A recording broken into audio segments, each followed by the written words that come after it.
Cholesterol बढ़ जाने पर इसे नियंत्रित कैसे करें?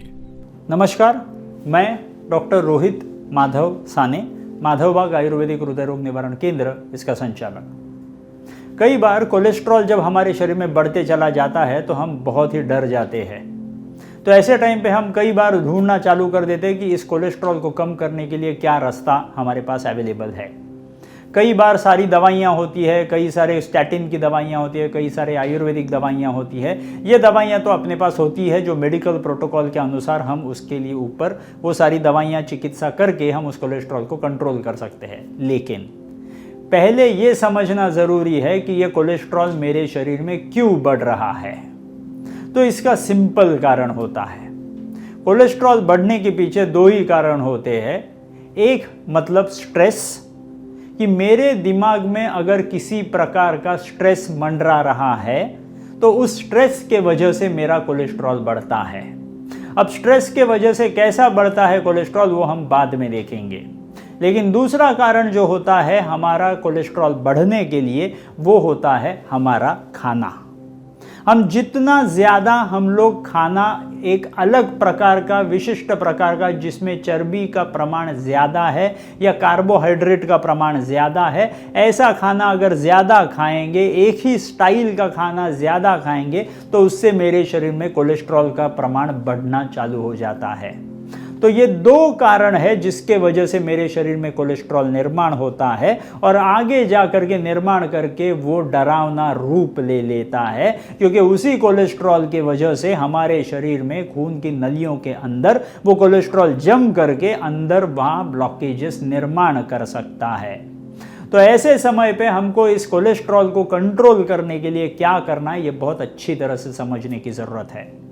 जब कभी मेरे दिमाग में स्ट्रेस निर्माण होता है तो स्ट्रेस के वजह से एड्रेनलिन, नॉर एड्रेनलिन हार्मोन मेरे शरीर में निर्माण हो जाते हैं। ये एड्रेनलिन, नॉर एड्रेनलिन हार्मोन जो होते हैं वो हमारी खून की नलियां जो होती है उस खून के नली के अंदर की लाइनिंग जो होती है उसको डैमेज कर देते हैं। अब ये खून के नली के अंदर की लाइनिंग जो इसको हम एंडोथीलियम बोलते हैं उसको अगर हमारे स्ट्रेस हार्मोन ने अंदर जाकर के डैमेज कर दिया होगा तो उस डैमेज को हील करने का काम किसका है? तो कोलेस्ट्रॉल का है। एक ही बार अगर आपने स्ट्रेस ले लिया और डैमेज कर दिया तो कोलेस्ट्रॉल आकर के उसको हील करके निकल जाएगा। लेकिन अगर हम क्रोनिक स्ट्रेस में चले जाते हैं, हमेशा हम चिंतित रहना चालू हो जाते हैं, हमेशा डरे हुए रहते हैं, हमेशा अगर स्ट्रेस लेना चालू कर देते हैं छोटी छोटी चीज़ों का, तो ये जो डैमेज खून के नली के अंदर के लाइनिंग में होने वाला है ये डैमेज कंटिन्यूअस होते रहता है। अब अगर डैमेज कंटिन्यूअस होगा तो हमारे लिवर को कंटिन्यूअस मैसेज भेजा जाता है कि ये डैमेज तो कंटिन्यूअस हो रहा है तो कोलेस्ट्रॉल भी कंटिन्यूअस प्रोडक्शन करो। तो लिवर अपना कोलेस्ट्रॉल का प्रोडक्शन की फैक्ट्री खोल देता है और इतना कोलेस्ट्रॉल मैन्युफैक्चर कर देता है कि सारा कोलेस्ट्रॉल वहां पे भेज करके वो सारा जो डैमेज है उसको हील करने के पीछे पड़ जाता है।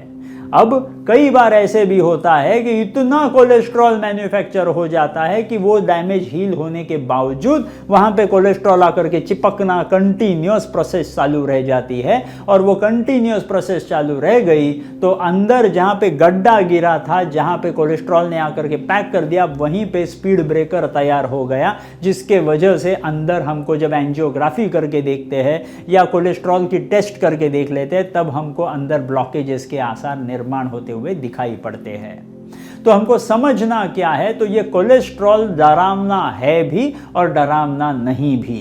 अगर आपने अच्छी तरह से खुद के लाइफस्टाइल को मॉडिफाई कर दिया, कई बार स्ट्रेस जो होता है वो इंटरनली नहीं एक्सटर्नल भी होता है। जैसे फॉर एग्जांपल सिगरेट स्मोकिंग, पान, बीड़ी, तंबाकू, ऐसी सारी चीज़ें जो होती है, ये सारी चीज़ों की वजह से हम उस खून के नली के अंदर की लाइनिंग को डैमेज कर देते हैं और फिर ये किस्सा फिर से चालू हो जाता है। तो ऐसी सारी चीज़ों से जो हमारे खून के नली के अंदर की लाइनिंग को डैमेज करने वाले हैं, इन चीज़ों से दूर रहना ये पहली ट्रीटमेंट होगी।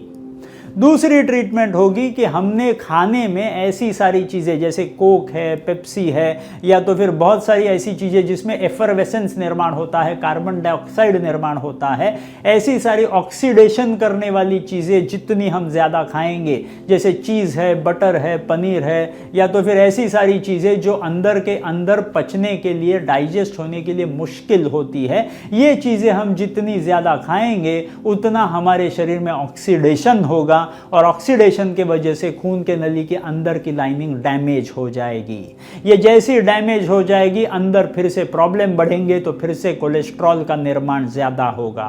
तो खाने में जो जो चीज़ें हम अति ज़्यादा कर रहे हैं, मीठा खाना जितना ज़्यादा खा रहे हैं, दूध से बनी हुई चीज़ें जितनी ज़्यादा खा रहे हैं, शक्कर या शक्कर जैसी चीज़ें जितनी ज़्यादा खा रहे हैं, ओवर कैलोरीड चीज़ें हम लोग ज़्यादा खा रहे हैं, ऐसी चीज़ों को हमको हमारे खाने में कम करना है। ये सेकंड प्रोटोकॉल हुआ।